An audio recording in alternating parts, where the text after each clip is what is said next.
हर हर महादेव दोस्तों, आप सुन रहे थे मेरे साथ मनमर्जियां। मनमर्जियां भाग 17। मंजिल एक थी लेकिन सफर में कई लोग थे। अब कहानी में जितने लोग होंगे उतनी प्रेम कहानियां भी होंगी, क्योंकि हमारी लिखी कहानियों में भैया हर कोई खास होता है। गुड्डू शगुन की प्रेम कहानी थी तो साथ में गोलू पिंकी की नोक झोंक भी थी। प्रीति रोहन के झगड़े थे तो वेदी और दीपक के नन्हे दिलों में पनपता इश्क मौजूद था और हमें सबकी कहानी को मुकम्मल करना था, इसलिए इस कहानी को इतना लंबा खींच रहे हैं। शगुन का गुड्डू के घर रहना उसे बिल्कुल पसंद नहीं आ रहा था। उस पर शगुन ने गुड्डू का कमरा भी छीन लिया और साथ ही साथ वह उसे प्यार भरे टॉर्चर भी करने लगी थी। शगुन को मजा चखाने के लिए गुड्डू ने अपने कमरे के फर्श पर पानी गिरा दिया, जिससे शगुन फिसल कर गिर जाए और गुड्डू को चैन आए। लेकिन बेचारे गुड्डू की सिर्फ याददाश्त गई थी, उसकी किस्मत नहीं बदली थी। वो कोई काम करे और कांड ना हो, ऐसा भला हो सकता है? गुड्डू के प्लान के मुताबिक शगुन फिसली जरूर, लेकिन आकर सीधा गुड्डू पर ही गिरी। गुड्डू का दिल तेजी से धड़कने लगा। वह बस शगुन की आंखों में देखे जा रहा था। शगुन भी उसकी आंखों में देख रही थी। अचानक शगुन का हाथ गुड्डू के सीने पर आया तो उसे महसूस हुआ कि गुड्डू की धड़कनें काफी तेज चल रही है। शगुन ने खुद को संभाला और उठने लगी, लेकिन उसके बाल गुड्डू की शर्ट के बटन में उलझे और वह वापस गुड्डू के सीने पर आ गिरी। तो गुड्डू ने धीरे से कहा, एक ही बार में मार दो, ऐसे झटके काहे दे रही हो? शगुन ने सुना तो उसका दिल धड़कने लगा। उसने अपने बाल निकाले और गुड्डू से दूर हटते हुए कहा, सॉरी, वो मैंने देखा नहीं। आप चिल्लाए क्यों? हम कहाँ चिल्लाए? तुमको का नींद वींद में चलने की बीमारी है क्या? गुड्डू ने कहा, जबकि उसकी आवाज सुनकर ही शगुन अंदर आई थी। शगुन ने कुछ नहीं कहा और जाने लगी तो गुड्डू ने एकदम से कहा, अरे उधर से जाओ, इधर पानी गिरा है। आपको कैसे पता? शगुन ने शक भरी नजरों से गुड्डू को देखते हुए कहा, हमारी ने गिराया है। गुड्डू ने भी जल्दबाजी में कहा और फिर आंखें नीचे मुंह बनाते हुए दूसरी तरफ देखने लगा और कहा, हमारा मतलब जाओ और हमें सोने दो। शगुन ने कुछ नहीं कहा और वहां से चली गई। शगुन पानी का जग लेकर ऊपर कमरे में चली आई। देखा वेदी जाग रही थी। शगुन को देखते ही उसने कहा, क्या भाभी, कब से पानी का वेट कर रहे हैं हम, लाओ दो, हमें बहुत प्यास लगी है। शगुन ने वेदी को जग दिया और बैठते हुए कहा, वेदी, तुम्हारे भैया भी बड़े अजीब इंसान हैं। क्या किया उन्होंने?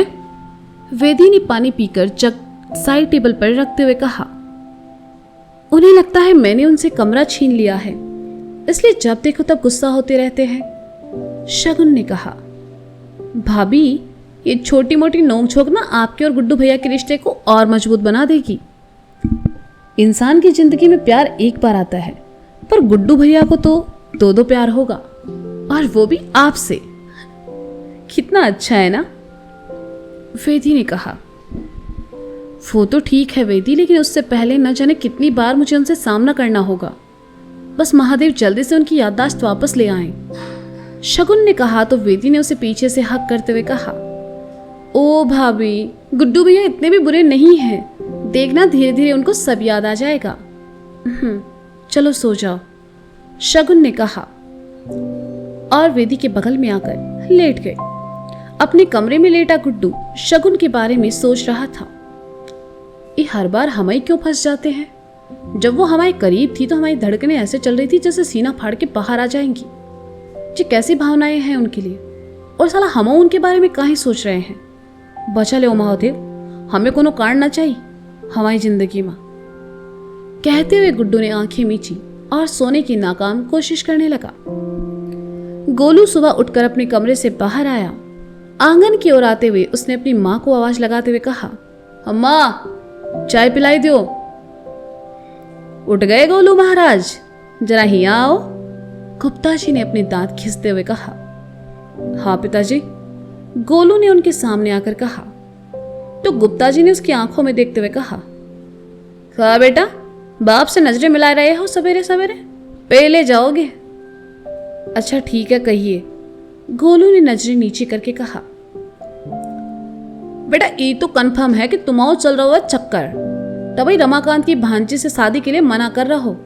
अब जे बताओ वो कौन है, और उनके बिहार में तुम जो बोराए घूम रहे हो ओका नाम बताओ। गुप्ता जी ने कहा तो गोलू का हलक सूख गया, क्योंकि माँ के सामने तो इंसान अपने दिल की हर बात कह सकता है, लेकिन बाप के सामने नहीं, और तब तो बिल्कुल नहीं जब बाप गज्जू गुप्ता जैसे हों। गोलू को खामोश देखकर उन्होंने कहा, का दही जमा लिए हो का मुंह माँ? हाँ, जवाब काहे नहीं देते? पिताजी वो एक ठो लड़की है, हमारा मतलब हमारे शहर की है, हमको बहुत ही पसंद है और वो भी हमें पसंद करती है। गोलू ने थोड़ी हिम्मत करके धीरे धीरे अटकते हुए कहा। गुप्ता जी ने सुना तो उनकी भवें तन गई और उन्होंने कहा, जे सही है बेटा, तुम्हारे बाप दादा ने ना की लव मैरिज, तुम करी हो, ऐसा जुतियाएंगे ना कि अकल ठिकाने आ जाई है तुम्हारी। अबे मोहल्ले की लड़की बहन जैसन होती है बे, तुम उसके साथ ब्याह रचाने के सपने देख रहे हो। हमारी कोई बहन वहन नहीं है वो, और ना ही हम मानते हैं, ना हमारी कास्ट की है, तो बहन बोलने का तो सवाल ही पैदा नहीं होता है पापा। गोलू ने कहा, तुम जो पैदा हो गए हो हमारे खानदान में, सवाल कहां से पैदा होगा? एक तो लब किए वो भी जात के बाहर, तुम का भांग वांग खाकर आए हो। हाँ गोलू? गुप्ता जी ने कहा। यार पिताजी, प्यार प्यार होता है, कौन जात पात देख के प्यार करता है? गोलू ने बिफरते हुए कहा। हमो किए हैं तुम्हारी अम्मा से? गुप्ता जी ने चौड़ाते हुए कहा। उसको ना शादी कहते हैं, अभी है पिंकिया में, अच्छी दिखती है, संस्कारी है, अच्छा खानदान है, और उस पर वो हमसे बहुत प्यार करती है। गोलू ने गुस्से गुस्से में कह दिया। गुप्ता जी कुछ देर सोच में रहे और फिर कहा, साले तुम बाप से बकैती कर रहे हो, रुको अबे तुम्हारे प्यार का भूत उतारते हैं, हमारी चप्पल कहाँ है? कहते हुए गुप्ता जी ने अपनी चप्पल उठाई और गोलू को पूरे घर में दौड़ा दिया। भागते भागते गोलू छज्जे पर जा चढ़ा और कहा, अरे यार अम्मा रोको यार इन्हें। रसोई से चाय का कप लिए आती गोलू की अम्मा ने गुप्ता जी के सामने आकर कहा, अरे का गुप्ता जी, काहे परेशान कर रहे हैं हमारे बेटे को? रुक जाइए ना। अरे तुम्हारे लिए ही तो रुके हैं गुप्ताइन। गुप्ता जी ने चप्पल साइड में फेंक कर अपनी पत्नी से कहा, हम चाय लाए हैं आपके लिए, आप हैं कि सवेरे सवेरे चप्पल उठाए के घूम रहे हैं? गुप्ताइन ने गुप्ता जी की ओर चाय बढ़ाकर कहा, अरे तुम्हारे बेटे हैं ना, इन्होंने हमारी नाक में दम कर रखा है, उसी को सुधार रहे थे बस। गुप्ता जी ने कहा, जाने दीजिए जी, बच्चा है।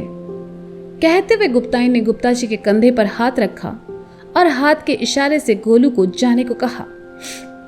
गोलू मौका देखते ही वहां से भाग गया और सीधा चला आया मिश्रा जी के घर। सुबह सुबह गोलू को अपने घर में आते देखकर मिश्रा जी ने कहा भाई गोलू, सवेरे सवेरे तीतर होकर कहाँ जा रहे? देखो चाचा, ऐसा है, सुबह सुबह ना लेक्चर नहीं सुनेंगे हमको लगी है भूख, खाना खाने आए हैं। गोलू ने उखड़े स्वर में कहा और अंदर चला आया। इस सुबह सुबह इतना गर्म काहे हो रहा है? मिश्रा जी ने मन ही मन खुद से कहा और गोलू के पीछे आए, लेकिन गोलू तब तक सोफे पर बैठे गुड्डू के पास जाकर बैठ चुका था। अब गुड्डू के सामने गोलू से कुछ पूछना मिश्रा जी को सही नहीं लगा, इसलिए चले गए। गोलू को सुबह सुबह अपने घर में देखकर गुड्डू ने कहा, काबे गोलू, कल दिन भर कहाँ गायब थे? टेंट लगाने गए थे। गोलू ने हड़कते हुए कहा। टेंट? कैसा टेंट बे? गुड्डू ने पूछा। तो गोलू को होश आया और उसने गुड्डू की तरफ पलटकर कहा, टेंट? कैसा टेंट? हम का ही टेंट लगाएंगे? अरे हम तो कह रहे थे कि रेंट चुकाने गए थे, वो बाबू गोलगप्पे वाला है ना, उसका रेंट देने गए थे। कहा है कि उसका मकान मालिक थोड़ी चिकाई कर रहा था, तो रख देते 2 घंटा। कहते हुए गुड्डू ने ऊपर देखा तो पाया सामने शगुन चाय ले खड़ी थी। उसे देखते ही गुड्डू को रात वाली बात याद आ गई और वह दूसरी ओर देखने लगा। गोलू जी, आपकी चाय। कहते हुए शगुन ने चाय का कप गोलू के सामने रखा और चली गई। शगुन के मुंह से गोलू का नाम सुनकर गुड्डू एकदम से गोलू की ओर पलटा और कहा, उसको तुम्हारा नाम कैसे मालूम? उनको का पूरे कानपुर को पता है हमारा नाम, और जो आजकल का तुम मोहल्ले की आंटी बने हुए हो, चल हर बात में शक, चाय पीने आए, चुप करके चाय पीने दो हमको, वरना हम जा रहे हैं। कहते हुए गोलू उठने को हुआ तो गुड्डू ने उसे वापस बैठा लिया और कहा, अरे बैठो यार, झगड़ा करके आए हो क्या किसी से? ए यार, हमारे घर में रावण बैठे हैं, हम कहाँ जाएंगे झगड़ा करने? गोलू ने चाय का कप उठाते हुए कहा, मतलब तुम्हारे पिताजी? गुड्डू ने अंदाजा लगाया तो गोलू ने हाँ में गर्दन हिला दी। ऊका किए? गुड्डू ने पूछा। अबे हमारी शादी के पीछे पड़े हैं कुछ दिनों से, सोते उठते खाते पीते शादी शादी शादी। हमसे ज्यादा तो उनको चलती है हमारी शादी की, जैसे कानपुर में बस एक हमारी खुले सांड हो। गोलू का गुब्बार फूट पड़ा। अरे तुम अकेले थोड़े हो गोलू, हमो भी तो, मतलब खुले सांड तो नहीं है, पर शादी तो अभी हमारी भी नहीं हुई है, गुड्डू ने शर्माते हुए कहा। गोलू ने गुड्डू की ओर देखा तो गुड्डू ने खिसियाते हुए कहा, अच्छा अच्छा ठीक है, ये बताओ नाश्ते में क्या खाओगे? गोभी के पराठे खाऊंगा, 4, चटनी भी चाहिए। गोलू ने बच्चों की तरह जिद करके कहा। ठीक है बनवाते हैं, पर पहले हमारा एक ठो काम करना होगा, गुड्डू ने कहा। साले दोस्त नहीं हो तुम, दुश्मन हो हमारे, बताओ क्या करना है? गोलू ने कहा। हमको पिंकिया से मिलना है, गुड्डू ने सहज होकर कहा। गोलू ने जैसे ही गुड्डू के मुंह से पिंकी का नाम सुना, उसका दिल धड़कने लगा। कहीं पिंकी को लेकर गुड्डू के मन में फिर से कोई भावनाएं ना जाग जाए। सोचकर गोलू ने गुड्डू का मन टटोलते हुए कहा, काहे मिलना है? बस मिलना है यार, वो दिन वो अस्पताल भी आई थी हम से मिलने, हमें पसंद करती है, तभी तो हमारी परवाह करते हुए चली आई। अब हमें मिलना है उससे, मिलवाओगे ना? गुड्डू ने कहा। गुड्डू की बात सुनकर गोलू मन ही मन उलझन में पड़ गया। कैसे वह गुड्डू को हाँ कहता? पिंकी से मिलने के बाद गुड्डू की भावनाएं पिंकी के लिए फिर से बढ़ जाएगी। सोचकर उसने कहा, पर पिंकिया तो यहाँ है ही नहीं, वो तो लखनऊ गई है। का सच में? पर वो लखनऊ काहे चली गई? गुड्डू ने बेचैनी से पूछा। माफ कर देना पिंकिया, गोलू ने मन ही मन कहा और फिर गुड्डू से फुसफुसाते हुए कहने लगा। वो कहा है ना, हफ्ते भर पहले पिंकिया को उसके बाप ने उसके आशिक के साथ पकड़ा था, तो खूब सुताई हुई पिंकिया की और पिंकिया के आशिक की। अब शहर भर में बदनामी ना हो ये सोचकर शर्मा जी ने भिजवा दिया लखनऊ उनको अपने साले के यहाँ। पर सुने हैं हुआ भी उसके इश्क के चर्चे खत्म ना हो रहे, पर्चे पर पर्चे भरे जा रही है। गुड्डू ने सुना तो उसका मुंह उतर गया। गोलू ने देखा उसकी बात जाकर गुड्डू को लग चुकी है। वह उठते हुए गाने लगा। दिल्ली की न बम्बई वालों की, पिंकी है पैसे वालों की।